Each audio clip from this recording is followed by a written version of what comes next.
Какво става, хора? Аз съм Георги. Здравейте, аз съм Христина. Ето го Емо. А вие сте с нашия влог Our Adventure to Happiness. Днес сме решили да се разходим до Костенския водопад, тъй като бяхме на гости в Самоков при баба и дядо и видяхме, че е наблизо и решихме да отскочим. Емо иска да отскача веднага. Извиняйте за шума отзад, нещо ремонтират. Не знам какво. Обаче доста добре обособено изглежда. Тъчиме колко разстоянието. Пускаме крачкометъра и тръгваме. Ето тук по пътечката виждаме една рекичка.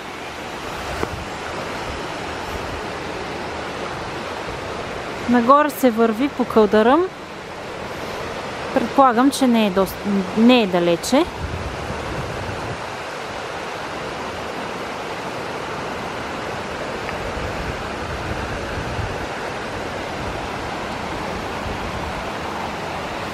А тук виждаме нещо, което наподобява римски мост.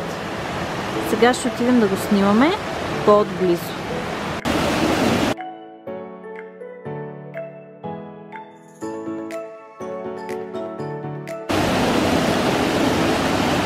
Ето го.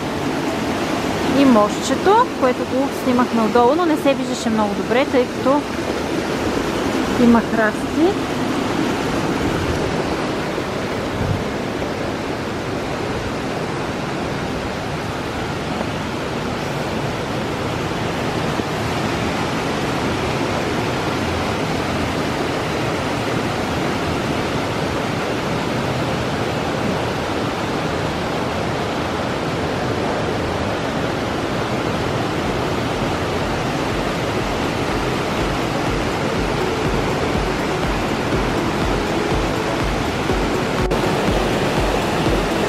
Ето от друг ъгъл.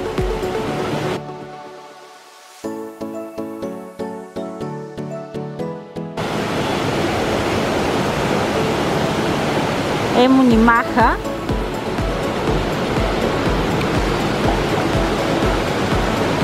Радва се на водопада. На водата, защото ние още не сме стигнали до водопада. А сега хайде да го настигнем.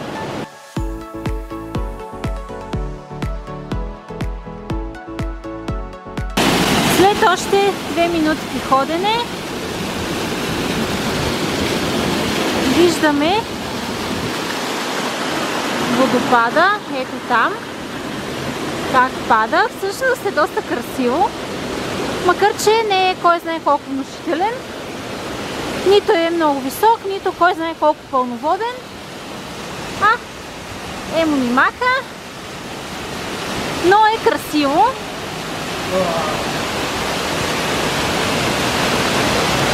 Сега ще си направим снимки и ще се връщаме. Този път екскурзията е кратка. Ако ви е харесало клипчето, може да дадете едно пръстче нагоре, да се абонирате за канала ни, както и в социалните мрежи и да ни следвате за още интересни места и природни забележителности, които ще посетим заедно. Чао и до нови срещи!